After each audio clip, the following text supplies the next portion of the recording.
restera avec nous. Mais d'abord, on s'en va tout de suite du côté de Drummondville. La région qui était jusqu'à présent, Jean-François, épargnée, connaît une recrudescence du nombre de cas. 2 résidences pour personnes âgées sont aux prises avec une éclosion. Et ce qu'on nous dit, Anne, du côté de la santé publique et du côté d'un des 2 propriétaires, c'est que la situation serait sous contrôle.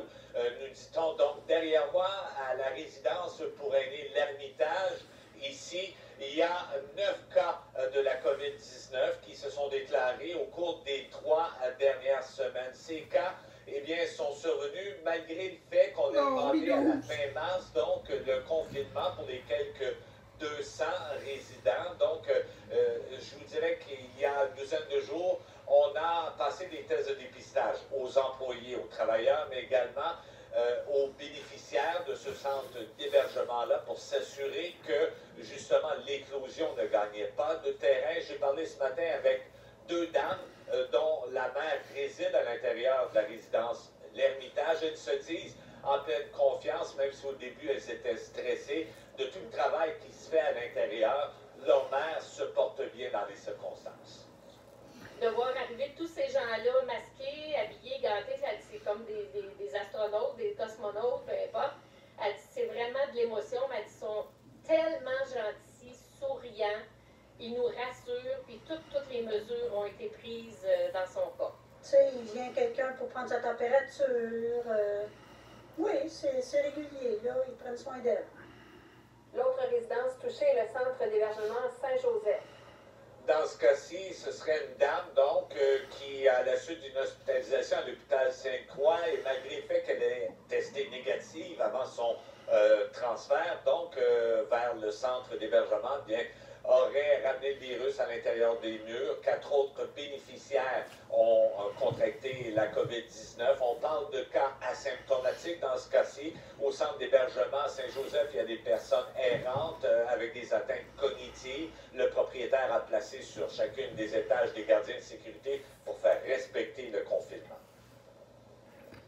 On prend vraiment beaucoup de précautions. Puis malgré ça, il y a des éclosions. C'est sournois depuis lundi. Il y a eu beaucoup de dépistage qui a été fait au niveau de la clientèle, des résidents. On n'a aucun cas positif parmi tous ceux qui ont été testés. Dans le cas du centre d'hébergement Saint-Joseph, vous dire que les 5 cas ont été transférés, ces personnes âgées-là, au centre d'hébergement temporaire de l'École nationale de police à Nicolet, parce que le centre d'hébergement n'est pas équipé pour garder des patients infectés. Merci beaucoup, Jean-François. Le premier ministre le répète à chaque jour, Jasmin, pour que le plan de confinement soit maintenu, il faut que la situation soit stable, ce qui est le cas, en tout cas pour l'instant, en Estrie. Exactement. Et on va vous montrer notre traditionnel tableau du vendredi pour vous montrer où est-ce qu'on en est justement à la fin de cette semaine. Et vous voyez que les cas ont été en baisse durant tout le mois d'avril. Et là, on commence le mois de mai. Et bon, si la tendance se maintient, là, on devrait finir la semaine avec à peu près 39 cas. 36 la semaine dernière. Alors, vous voyez que lorsqu'on parle de stabilité, Anne, eh bien, vraiment, on est en plein dedans. Et si on regarde au niveau des décès, 25 décès, ça fait 5 jours qu'on n'en a pas eu de nouveau. Évidemment, les chiffres vont être actualisés à 13 heures, mais pour l'instant, c'est le portrait. 50 personnes hospitalisées, là-dessus seulement 2 aux soins intensifs. Et la bonne nouvelle, toujours, les cas rétablis qui continuent d'augmenter. On est à 414 cas rétablis présentement en Estrie. Et cet après-midi, on va connaître la nouvelle stratégie pour les tests de dépistage.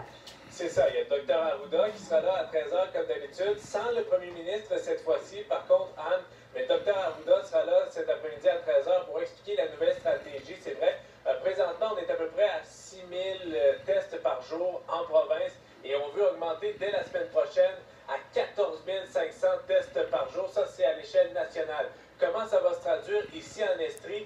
Eh bien, il y a la santé publique de l'Estrie qui va aussi tenir un point de presse cet après-midi. 14h45. Alors, on aura l'occasion de demander au Dr Poirier, régionalement, cette augmentation des tests, comment ça va se faire On pourra lui poser également la question sur les fameux rassemblements, hein, parce qu'il y a beaucoup de flou, d'incertitudes dans la population. Est-ce qu'on peut se rassembler à l'extérieur lorsqu'on est à 2 mètres de distance? Ça semble pas être clair dans la population. On va pouvoir poser la question aux autorités cet après-midi. Rendez-vous